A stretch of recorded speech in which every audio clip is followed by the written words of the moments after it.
So it seems to me as if you are starting off the beginning of this month contemplating whether or not you should invest your time, your resources, and your affection even in a situation. And I do feel that it can be a financial situation such as a project, a new job. It seems as if you've already got a lot on your plate and you're trying to incorporate this other new thing into your life, and you're trying to assess whether or not it is worth it. And for a lot of you, this might be a new career move, a new career change that will require relocation. It could also be you have recently made a move and you to start a new job, and you've realized that the job isn't all that it's cracked up to be. Okay, so for those of you who have recently moved for a new job, for a new living situation, for even a new, I do feel for a lot of it, it's a new job. It's not exactly panning out the way that you want, and I want to say that this situation is definitely going to change, okay? I do see reversal for the better, a shift in energy coming through the last two weeks of the month. So all I can say is you definitely want to hang in there, and success is imminent. It's just a matter of perspective right now, because I do feel for a lot of you who have recently relocated or have recently taken on a job, or taken on an offer, or have recently, moved away from where you were living to a new environment, and you might feel a little bit lonely and isolated, as is the nature of moving to a new place. So I do feel that your emotional state might be coloring the way you're looking at new possibilities or this new job, because it seems to me like it's going to be very fruitful and everything is going to be very, very good for you by the end of this month. And, new love situations coming through as well. But what I'm sensing here is that for the first two weeks at least, you are going to go through this period of self-doubt, whether or not you made the right choice, whether or not this is the right thing to do. A lot of you might have recently left a relationship, possibly with an air sign, Gemini, Aquarius, Libra. Somebody, we have the page energy and also the knight energy. So this is potentially somebody that you've known for quite some time, and there might have been a falling out, disagreements. I do feel strongly for a lot of you, this might be in a family environment as well. And I've been seeing air signs for Aries for months and months and months. And I don't really see any other signs except, just air signs. So I'm sensing that if it's not an air sign, it is somebody who is very intelligent, who's very methodical, and who might poke holes in your plans, and you feel as if you're not getting the emotional support from this person. It could just be, their sun, moon, rising, or it's just the energy that they exude. Because I do feel for a lot of you, you feel as if you're working at cross purposes with one another. You're very, I feel that for a lot of you, you take initiative, being a fire sign and also being the first sign of the zodiac. You're ruled by the head, and it's basically, jump in first and then think about the ramifications later. And you're in the process of having this air sign in your life. There might be situations that calls for, emotional support. But instead of giving the emotional support, they might, chime in and tell you how they feel, or tell you, what they think. And you feel as if they're not completely supportive of your decisions. And I would say that this is definitely a matter of perspective, because I do feel, almost like a standoff energy where both people are not communicating very well with one another, or even when they're communicating well, they're not thinking on the same wavelengths, and as a result of it, they're not approaching the same problem. What one person might feel is a major problem, which is that, they might tell you, oh, hold back a little bit, don't act too rashly, and don't act too soon.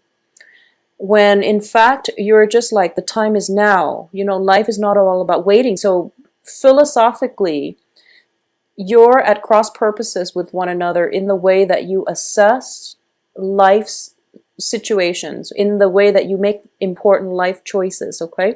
So I do feel this is a major challenge. It might have happened in the past. It's a recurring theme because both parties are showing up in the reverse position. This is also you. And there's something here. There's a situation here where you're starting to see eye to eye, but you're both not really acting on it. You're both on the defense about one another. So if this is a new air sign that you've never been in a relationship with, who you have romantic feelings for, or who you're contemplating whether or not you can pursue a love relationship with them, I do feel that one of the main challenges for this month is that for a lot of you, you're looking at regrets and pain and sorrow from the past. You're looking at, you're afraid that the healing hasn't really taken place yet. And as a result of it, you don't want to start anything new. So you're kind of like inaction. This is the King of Rods, which is a fire sign. So I'm reading this energy as you, which is that you don't really want to make a move. You don't really want to budge. You know what you should do because kings are very strategic. Kings know what they want. They understand delay gratification, and they're very methodical when they do things because they have wisdom, and it's basically they take into account all parties involved. They don't just act on their own whims and on their own impulses, okay? So relatively, I feel that for a lot of you, despite, the typical Aries trait, which is forging ahead, for a lot of you, there is once burned, twice shy type of energy about you, where you are a little bit more deliberate about the decisions that you're making. And you might feel as if in your interaction with an air sign, there might be, hot trigger topics that both sides are agreeing. Okay, those are contentious topics. We're just not going to go there because it will escalate into warfare. So you're dropping those hints with one another, and you decided to be cordial with one another. I do feel in this situation, both sides, there's definitely communication problems coming through where you're both on the defense when you interact with one another. Both sides just automatically like steals up, okay? So this is something that needs to be changed. And I do feel that what's coming in here is we also have the Hangman. In the reverse position, I usually look at this as a change in paradigm, a shift in your perspective, okay? And just a shift overall in your life, because I do feel that whatever you've been doing in the past, it hasn't been working. And then once this shift happens, possibly by the 20th of the month, by the week and a half to the last week of the month, there's a big major shift that happens, which turns your world around because we start seeing progression, we start seeing movement, and it's the end to the stagnation.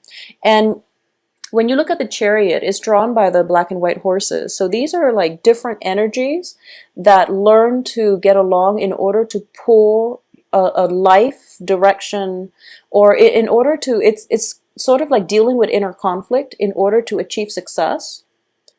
But it's also about very, very different energies working in harmony with one another rather than working at cross purposes with one another.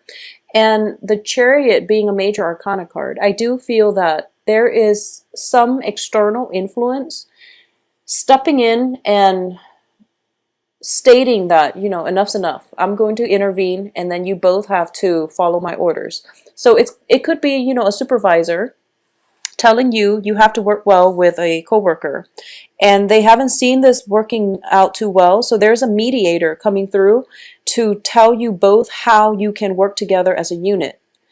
And as a result of it, we do have harmony, we do have synergy, we do have the two halves of our two different people coming together in a very, very loving merger and a loving union. So this can pan out in a work environment, in a work partnership. But I do feel for a lot of you, this is going to be a new relationship, okay? So you're dealing with residual energies where you might have been burned in the past. You might have dealt with somebody who was very harsh with their words, who might have been a little bit, who flies off the handle, like with their aggression or with just their verbal abuse. So I do feel that it's somebody who is quite sharp with their tongue. All right. It might not even be an air sign, but I do feel for a lot of you, it's an air sign from the past that you're no longer involved with. I don't feel you're turning your back on them. So you're not going to allow them to affect your aura and your energy field. So they're not in the landscape, but you're thinking about them, but you're turning your back on them, meaning that you scrap them behind and you're moving on with your life. And, Knight of Swords are often, in the traditional Rider-Waite deck, it is the fastest moving knight of the deck.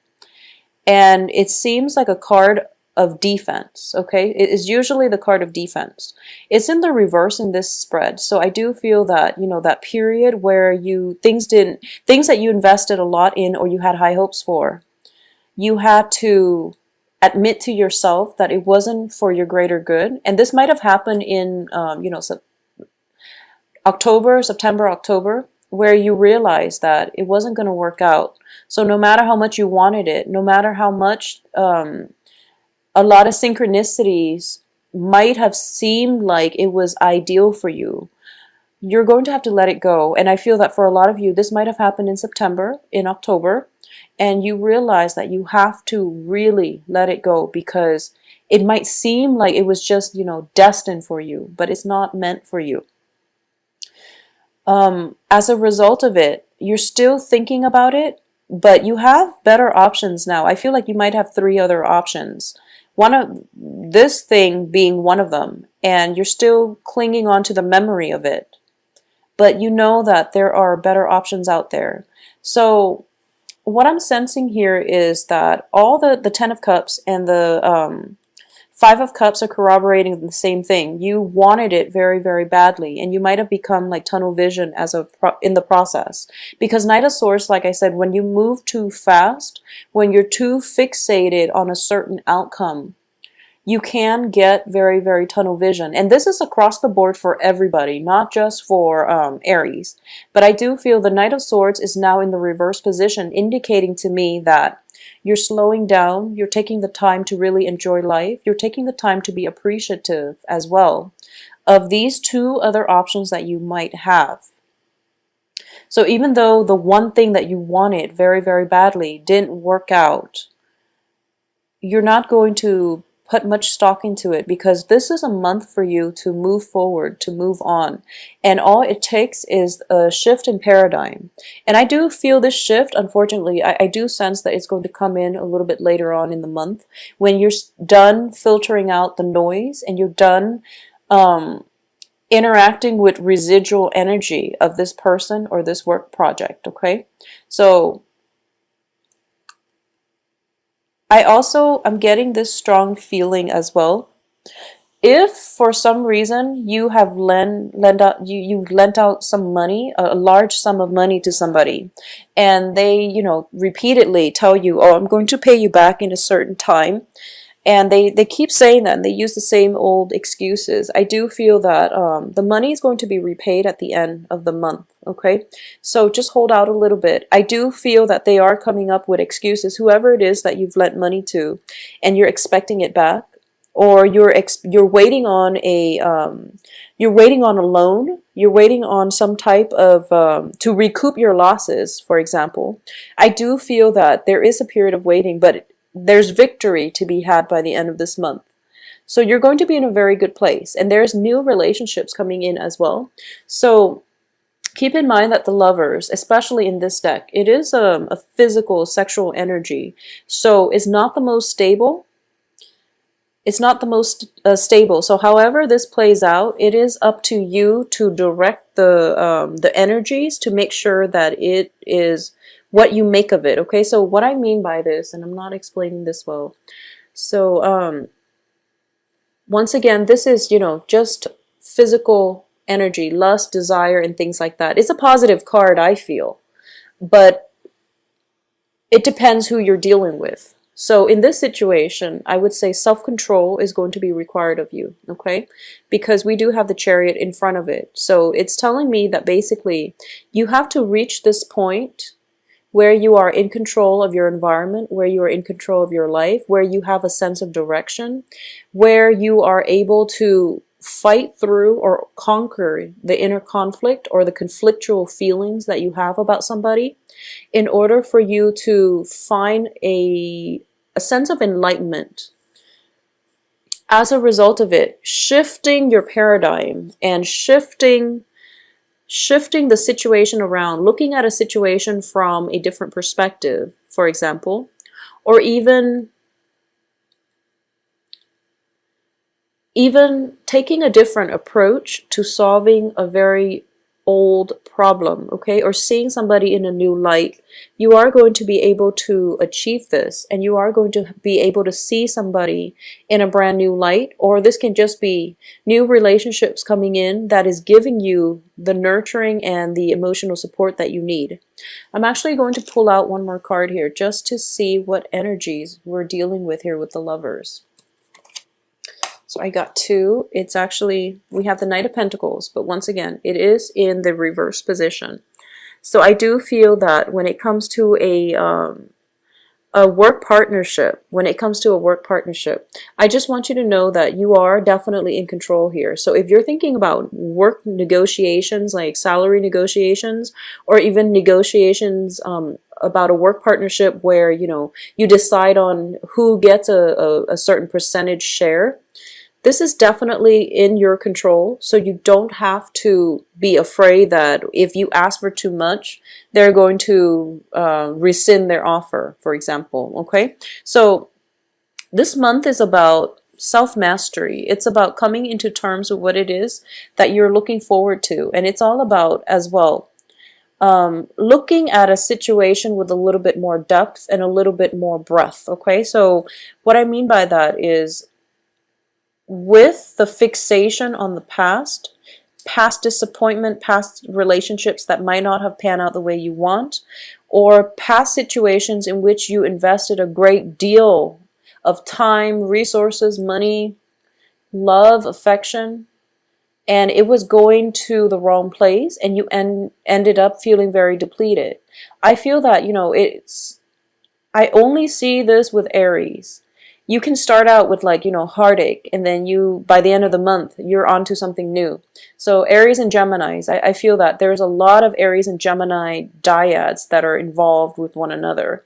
And both signs bounce back very, very quickly.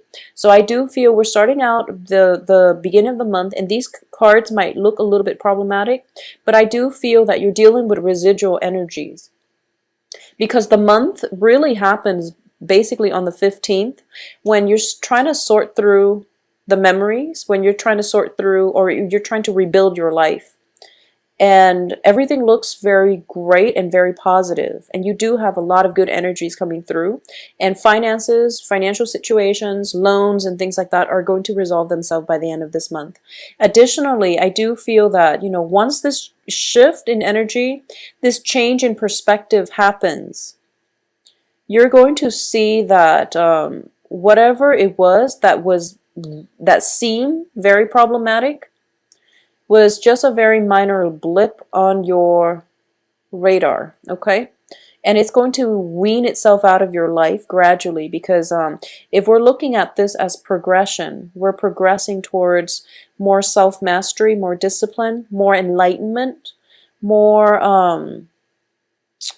of a bird's eye view, a more holistic view in looking at and being appreciative as well of the things that we still have in our lives, of the people that are still there for us.